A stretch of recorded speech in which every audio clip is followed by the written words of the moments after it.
Hello sports fans, welcome to Super Sports Central.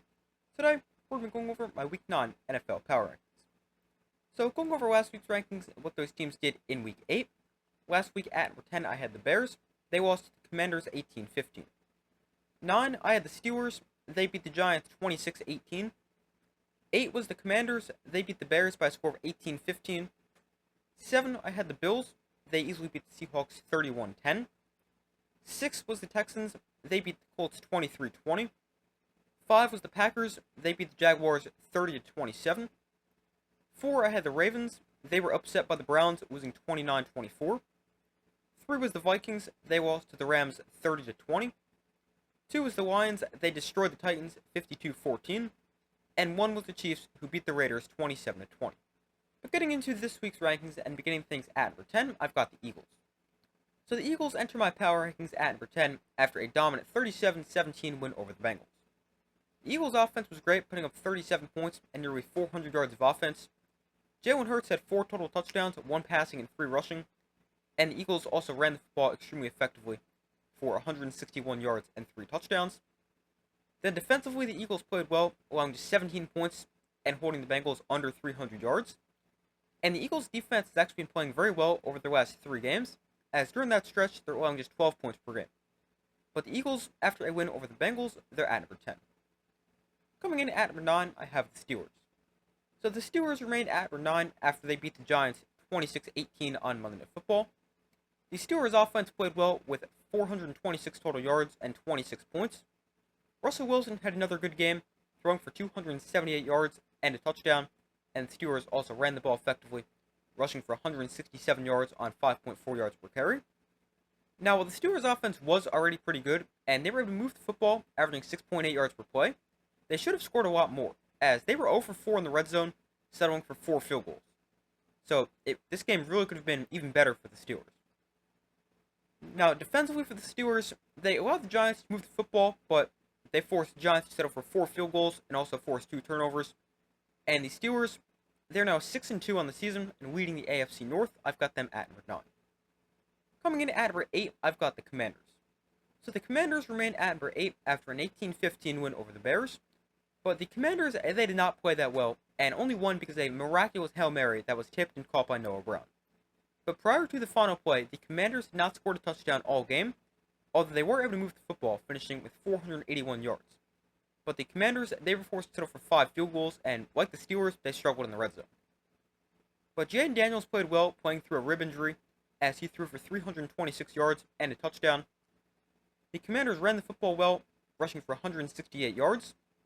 And defensively for the Commanders, they played well, allowing just 15 points, although they did struggle against the run, allowing 196 yards on the ground. But the Commanders, after a win over the Bears, they did get the win despite not playing that well, and that's why I'm not moving them up or down, because they didn't play that well, but they did win. So I've got the Commanders remaining at number 8. 7th, I've got the Vikings. So the Vikings fall to number 7 after their second straight loss, as they lost to the Rams 30-20. The Vikings had an opportunity to potentially come back and tie the game if they got a touchdown and a 2-point conversion, but there was a missed face mask call, which resulted in a safety, making it a 2-score game, and also giving the Rams the ball. But outside of that missed call, obviously, it really hurt the Vikings' chances of coming back, but they didn't play a great game. The offense was solid. Sam Darnold threw for 240 yards and 2 touchdowns, and Justin Jefferson had 8 catches for 115 yards.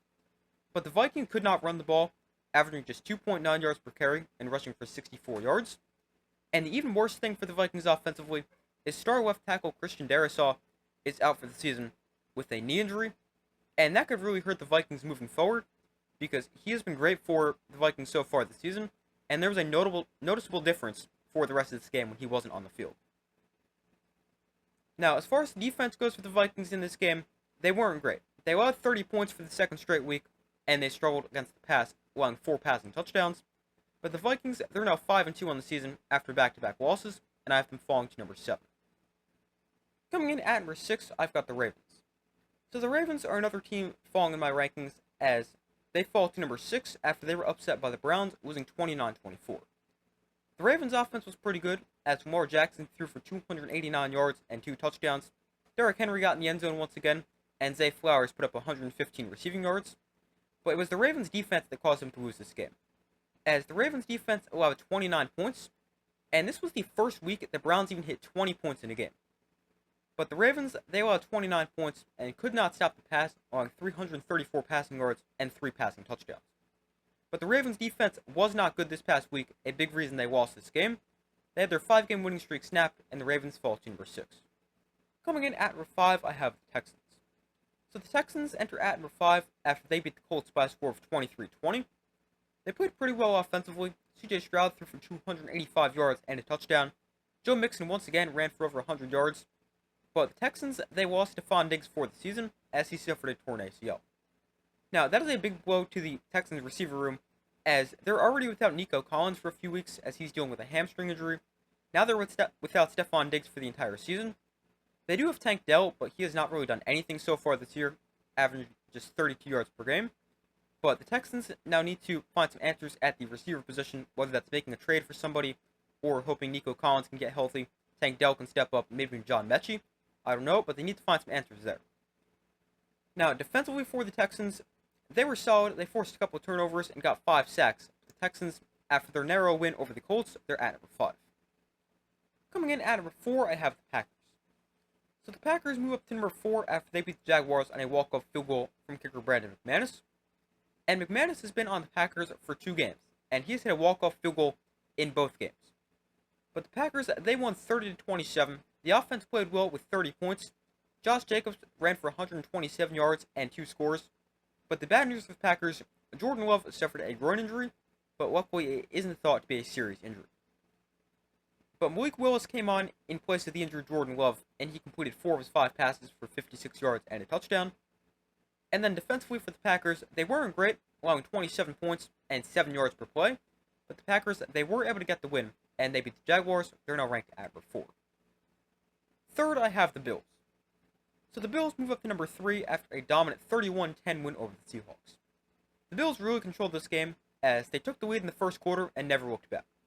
Josh Allen threw for 283 yards and 2 touchdowns, although he did throw his first interception of the season, but so far this year he's done a great job of not turning the ball over. James Cook was great on the ground, rushing for 111 yards and 2 touchdowns, and receiver Khalil Shakir was also great, with 9 catches for 107 yards. Then defensively for the Bills, they played very well, allowing just 10 points and 233 total yards. Plus they forced 2 turnovers, and the Bills, after a dominant win over the Seahawks, I have them at number 3. Second, I have the Lions. So the Lions remain at number 2 after they demolished the Titans, winning 52-14. But this is actually a really weird game for the Lions, because if you look at the stats, they had just 225 yards of offense, yet scored 52 points. Jared Goff threw for just 85 yards, but threw for 3 touchdowns, and even David Montgomery threw a touchdown. Jahmyr Gibbs also had a huge game with 11 carries for 127 yards and a touchdown. But the reason the Lions ended up scoring 52 points, where they barely had over 200 yards, is their defense and special teams. As the Lions defense came up with 4 turnovers, and the Lions started within the Titans 30 after 3 of those turnovers. And then on special teams, the Lions had 262 return yards on kickoffs and punts, as well as returning a punt for a touchdown. But the Lions, after they absolutely demolished the Titans, I have them at number 2. And at number 1, it is still the Chiefs. They remain at number 1 after they beat the Raiders by a score of 27-20. The offense played well. Patrick Mahomes threw for 262 yards and 2 touchdowns, also an interception. Travis Kelce had a good game with 10 catches for 90 yards and a score. And the Chiefs struggled to run the football, rushing for just 82 yards and a touchdown, while averaging a brutal 2.8 yards per carry. Then defensively for the Chiefs, they were solid as they got to the quarterback 5 times and allowed just 228 yards. But the Chiefs, after beating the Raiders, they are still undefeated and number 1 in my power rankings. But those are my Week 9 NFL power rankings. Thank you guys for watching. Be sure to like this video, subscribe, turn notifications so you don't miss any other upcoming videos. I do my best to put as often as possible, and I will see you in the next video.